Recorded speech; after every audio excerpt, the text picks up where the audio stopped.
and welcome to Beyond the Bio. Stay tuned this week to hear my conversation with Rob Moore.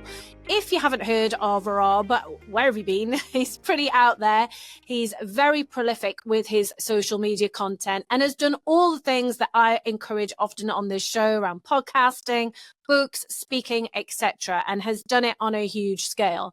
Rob went from being 50 grand in consumer debt at the age of 25 to less than 5 years later being a multi-millionaire, firstly through his property portfolio, and then he co-founded the Progressive Group, starting with Progressive Property, and then on to Progressive Success and the Entrepreneur's Business Academy.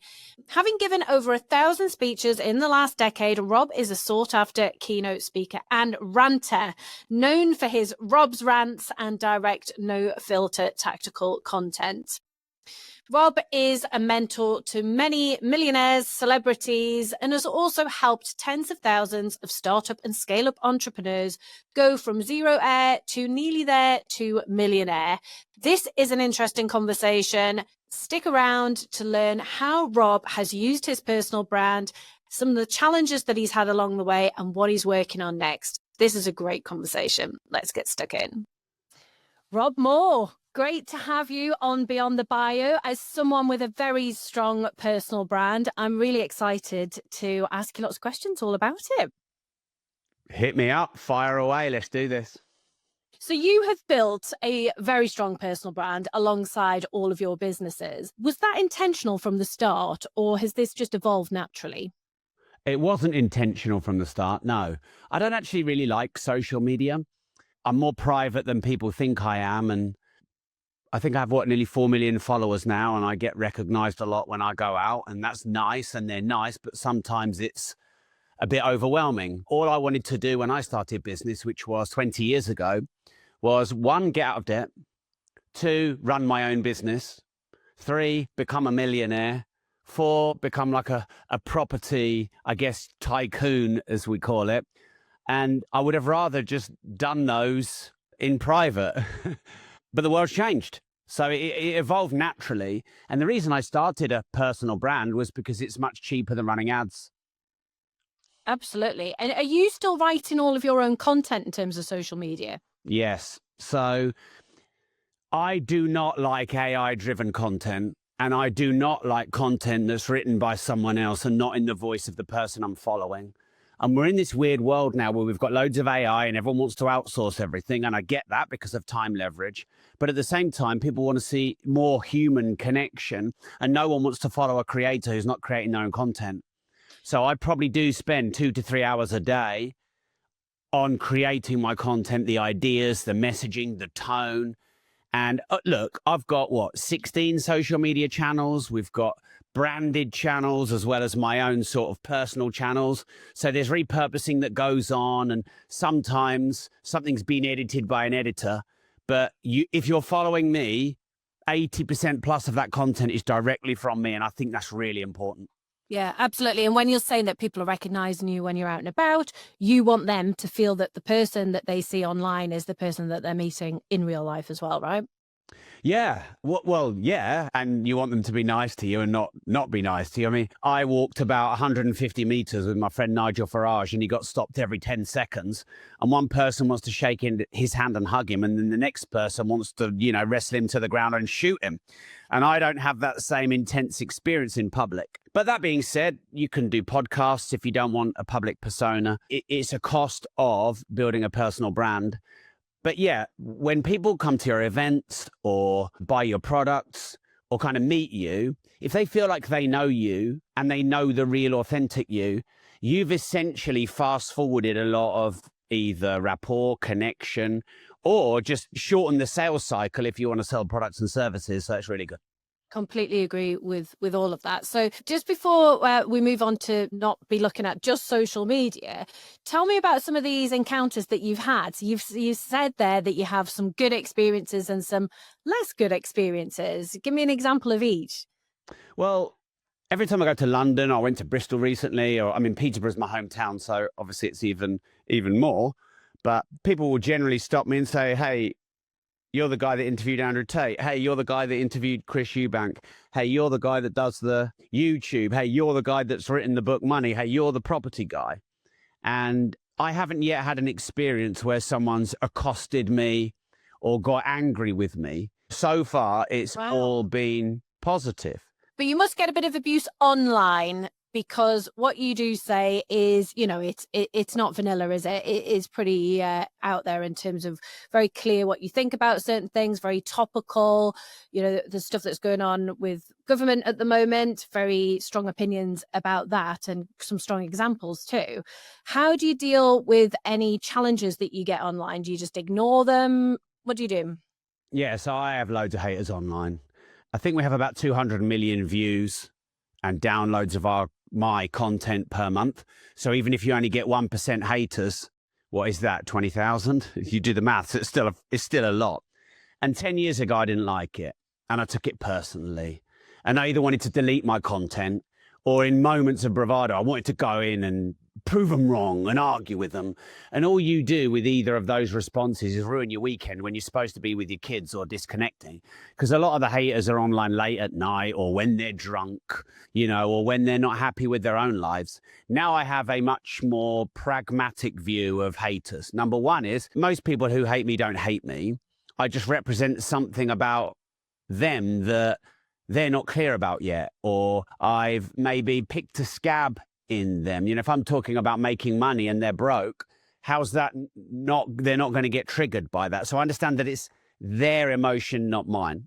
That's number one. Number two is, we're all struggling with things. And so I actually have sympathy, empathy for my haters and critics, because, maybe they're going through some trauma. The UK is kind of in ruin. Business is harder for a lot of people.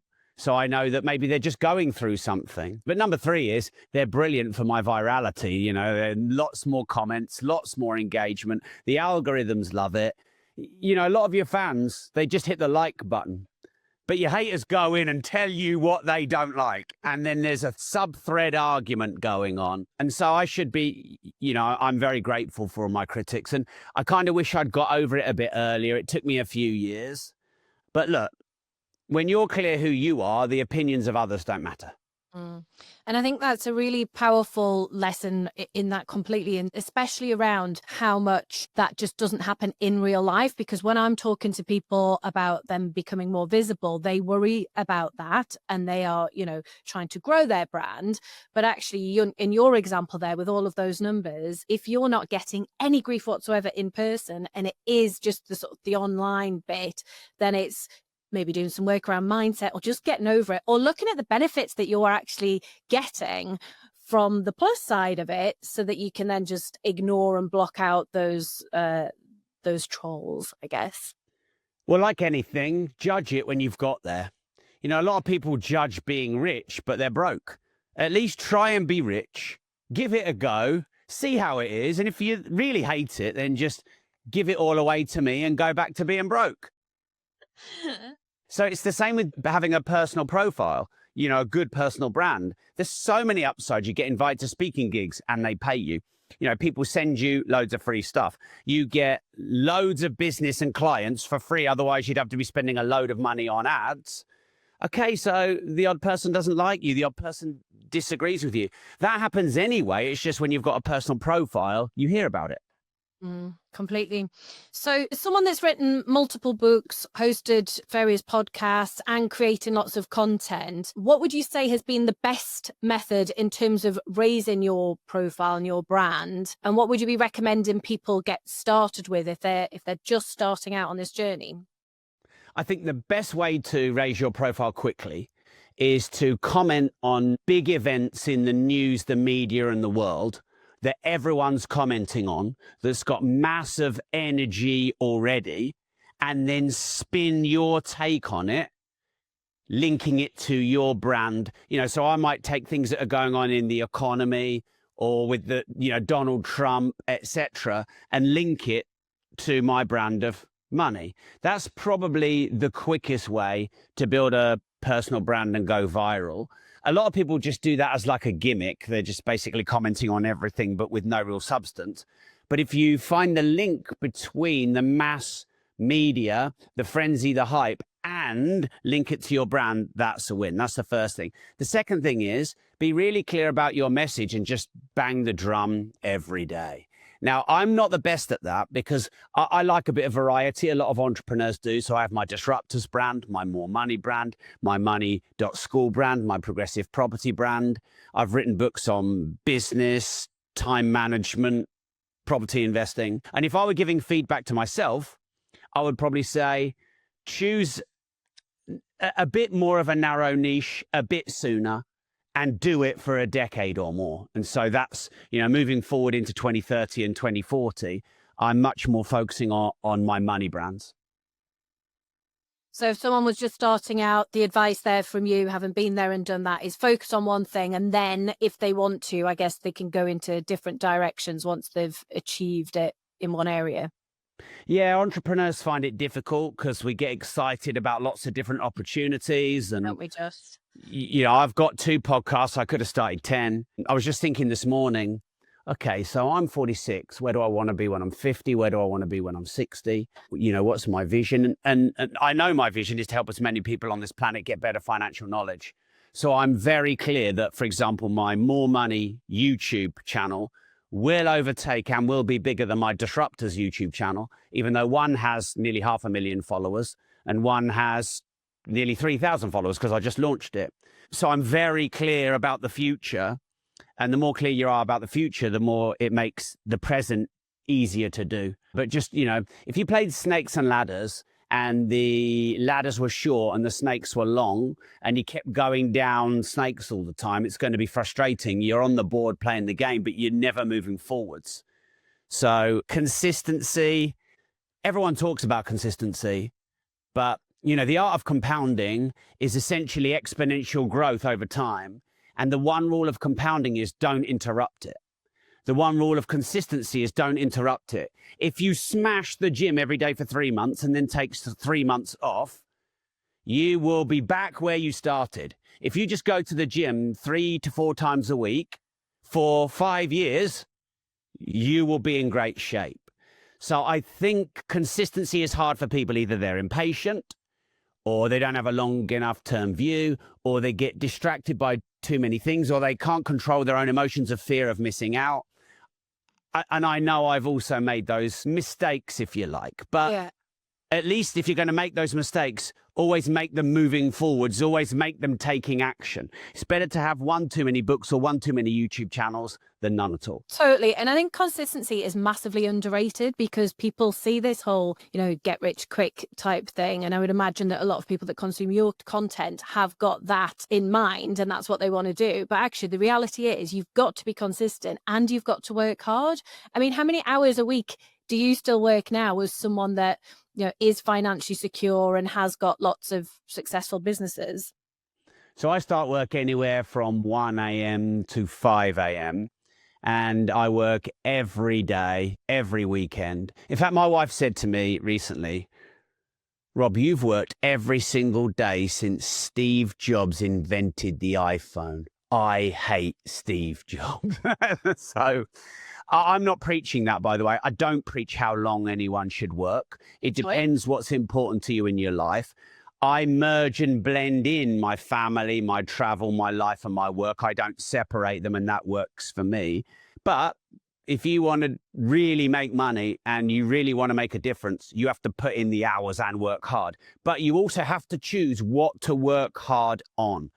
And not enough people talk about that. Because, there's plenty of coal miners or nurses or really good, honest people making an honest living and not making much money because they're working hard on something that doesn't pay well. So you got to work hard on the right thing that pays well.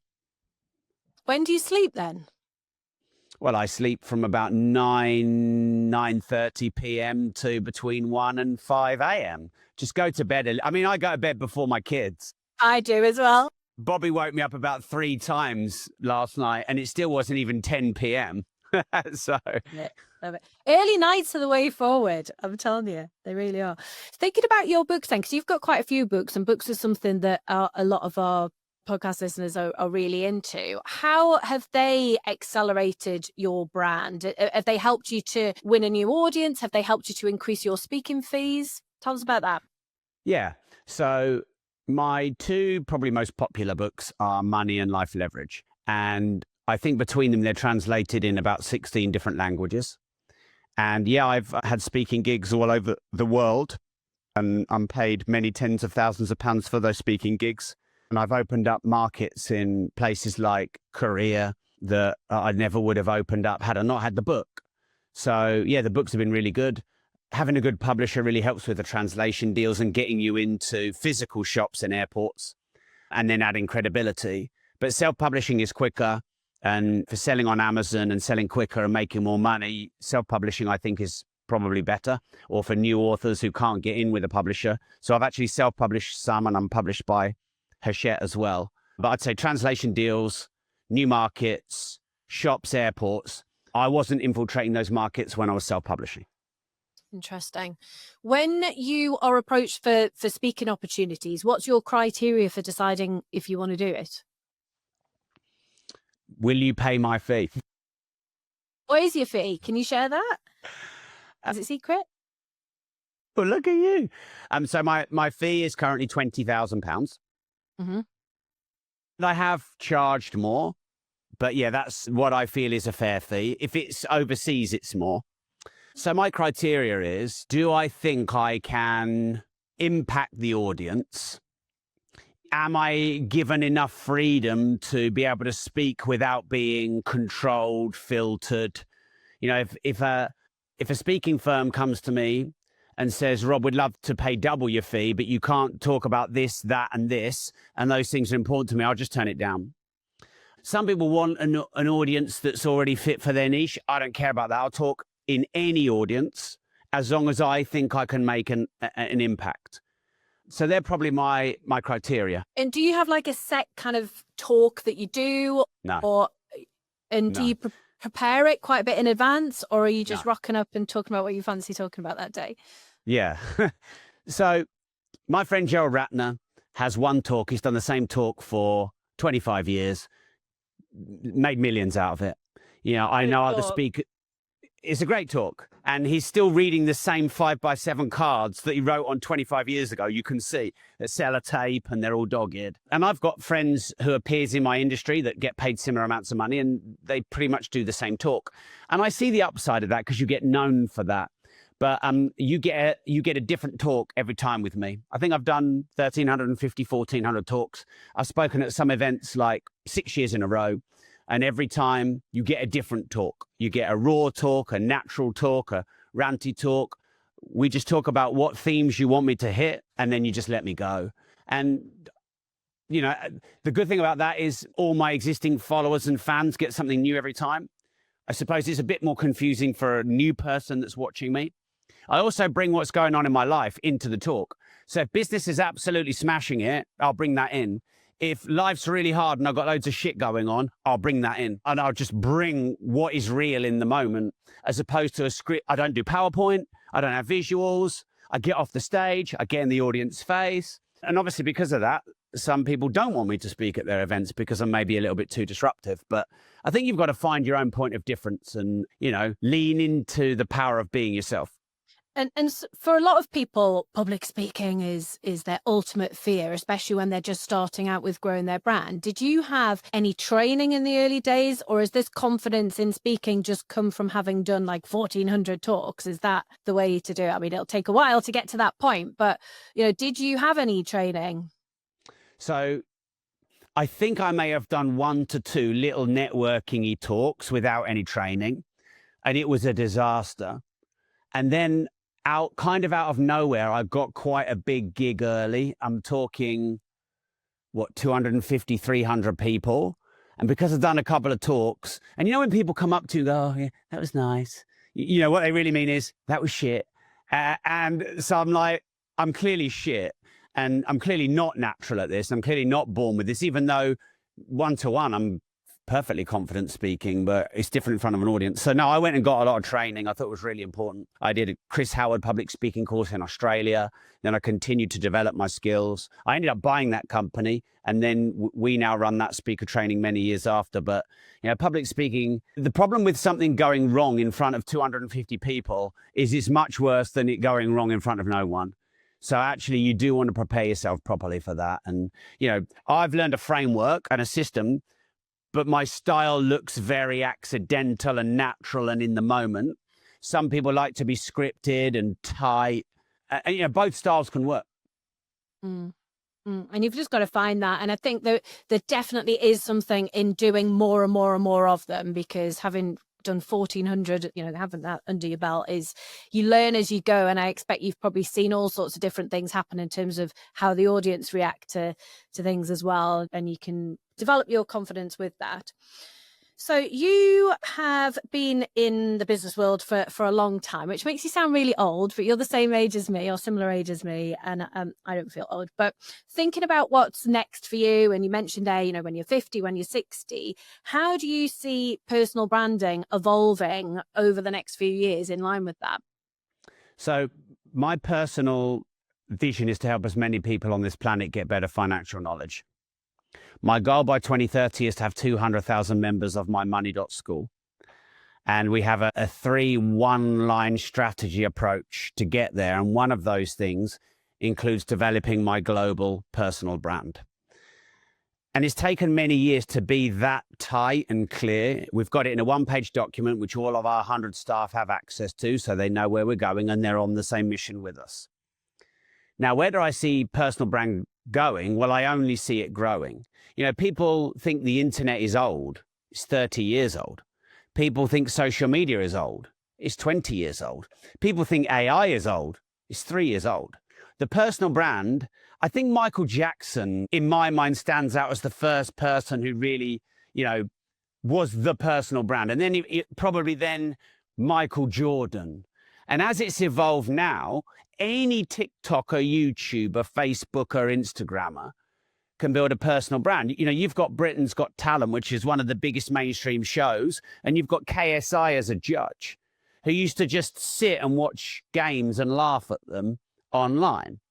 So it's probably the best way to build a business and create wealth and leverage getting sponsors without needing staff, overhead, loans, premises, stock, and all the other weighty overhead things you needed 25 years ago. I remember my dad owned a pub and I wanted to start another pub, and I had to go and put on a suit and go to our bank manager and ask him for $100,000 loan, and he turned me down. And there was no other way. And now you just start a TikTok channel, go walk on the street and interview people, and bang, like my friend Simon Squibb, who I've known for years, blown up out of nowhere. Well, he hasn't. He's just got on streets and started talking to people, and he's found his thing. So it's going to evolve, the personal brand, because algorithms are going to change and what people want is going to change. But we have this decentralization of media now, which is brilliant. Media used to be radio, TV, print. Then it was Google and Google ads. And then it was kind of big corporations or movie and music celebrities. Now it's anyone on social media. Yep. The time is now. Rob, it's been awesome talking to you. I've enjoyed picking your brain around what's working for you and where things are going. If anyone listening happens to not have heard of you, where is the best place for them to find you? Because you have so many channels. Where would you want to direct them to? I would say money.school. So money.school is my global financial education platform. I'm disrupting the current education system because I believe there's not enough good personal wealth and financial knowledge taught in schools. So money.school is there to replace that. It costs less than one Starbucks coffee a week. You can cancel anytime. There's no ongoing contract. But it's got hundreds of hours of my courses, resources, and masterclasses to make, manage, and multiply money. We've got new content updated twice a week. We've got Sunday session Zooms every week. We've got masterclasses running weekly. So if anyone wants to start or scale a business, they want to get better financial knowledge, the link is just money.school. From there, you can find my group. books. Yeah, you can find my books and my social media profiles easily. But Money.school is probably the central hub to start. And, I'm on this global mission. And so one of the ways I'm going to give back is anyone who joins Money.school, if they've got kids under the age of 18, they can just give them the login and no kid will ever pay for Money.school. We've actually got a financial homeschooling series for kids launching in a couple of weeks. We're going to do a 10-week homeschooling series for kids learning about money, the things they didn't learn at school. So it's Money.school. I'll get my daughter onto that. Sounds good. Well, you have to join first and then give her the login. I join and then give her the login. She'll love that though. She's already very keen to learn about money. In fact, it's our Easter holidays this week and she's in our office doing some jobs to earn some money. If she ever wants some work experience, I always take on young teenagers for work experience. So you can always send her our way if you want. I will. Pop her on the train down to Peterborough. Awesome. All right. Cheers, Rob. Thank you very much. Always a pleasure. Thank you for listening. If you're serious about growing your profile, take our free profile assessment quiz to see where you're at right now and get hints and tips on how to improve your score. You'll find the link to the quiz in the show notes. If you've enjoyed the episode, it would be mint if you'd subscribe, like, and leave a review. See you next Monday.